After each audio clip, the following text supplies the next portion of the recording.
প্রিয় বন্ধুরা, ৩০০০ বছর আগে মারা যাওয়া ফেরাউনের লাশ থেকে কেন এই অদ্ভুত আওয়াজ বের হয়? কেন ফেরাউনের হাতের নখ ও চুল বাড়তে থাকে? কেন প্রতি বছর ফেরাউনের লাশের ওপর একটি ইঁদুর ছেড়ে দেওয়া হয়? জানতে হলে ভিডিওটি সম্পূর্ণ দেখতে থাকুন।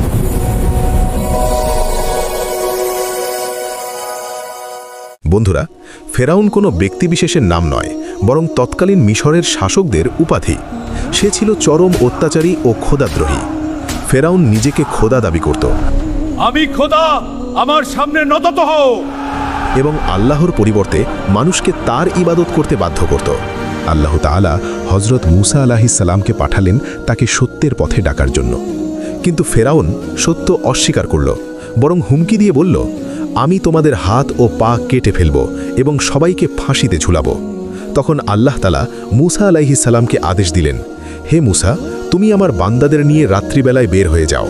হযরত মুসা আলাইহিস সালাম বনি ইসরায়েলদের নিয়ে চলতে চলতে পৌঁছে গেলেন লোহিত সাগরের তীরে। পেছনে ধেয়ে আসছে ফেরাউনের বিশাল বাহিনী, সামনে উত্তাল সমুদ্র। বনি ইসরায়েলরা ভয়ে বলল, আমরা তো ধরা পড়ে গেলাম। তখন মুসা আলাইহিস সালাম বললেন, কখনোই না, নিশ্চয়ই আমার সঙ্গে আমার রব রয়েছেন। আল্লাহর আদেশে মুসা তার লাঠি দিয়ে সমুদ্রে আঘাত করলেন, আর সাথে সাথে সমুদ্র দ্বিখণ্ডিত হয়ে গেল। দুই পাশে পানি পাহাড়ের মতো দাঁড়িয়ে রইল, আর মাঝখানে তৈরি হলো শুকনো রাস্তা। এই পথ দিয়েই মুসা আলাইহিস সালাম ও তার কওম নিরাপদে সাগর পার হয়ে গেলেন। কিন্তু ফেরাউন ও তার বাহিনী অহংকারে সেই পথেই ঢুকে পড়ল। যখন তারা সমুদ্রের মাঝপথে পৌঁছে গেল, তখন আল্লাহ তাআলা সমুদ্রকে আগের অবস্থায় ফিরে যেতে আদেশ দিলেন। উত্তাল ঢেউ তাদের সবাইকে গ্রাস করে নিল। ডুবে যাওয়ার মুহূর্তে ফেরাউন চিৎকার করে বলল, আমি ঈমান আনলাম, আল্লাহ ছাড়া কোনো উপাস্য নেই। কিন্তু আল্লাহ তাআলা বললেন, এখন ঈমান আনছিস?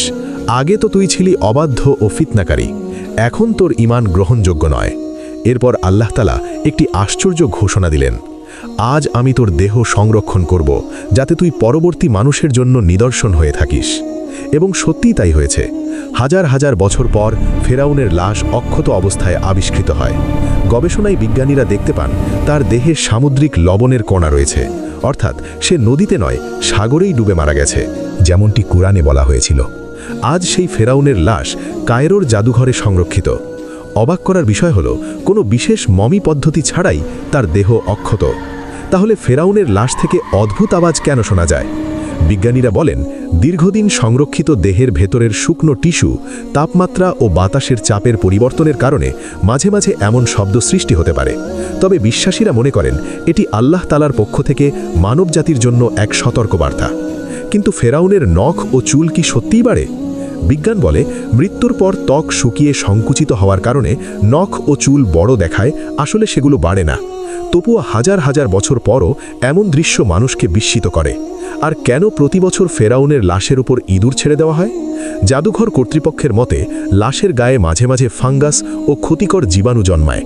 সেগুলো পরিষ্কার করার জন্য নিয়ন্ত্রিতভাবে ইঁদুর ব্যবহার করা হয়, যাতে দেহের কোনো ক্ষতি না হয়। নিশ্চয়ই এই সব কিছু মিলিয়ে ফেরাউন আজও একটি জীবন্ত নিদর্শন। অহংকার মানুষকে ফেরাউন বানায়, আর ফেরাউনের পরিণতি ইতিহাসে চিরদিনের জন্য লাঞ্ছনা।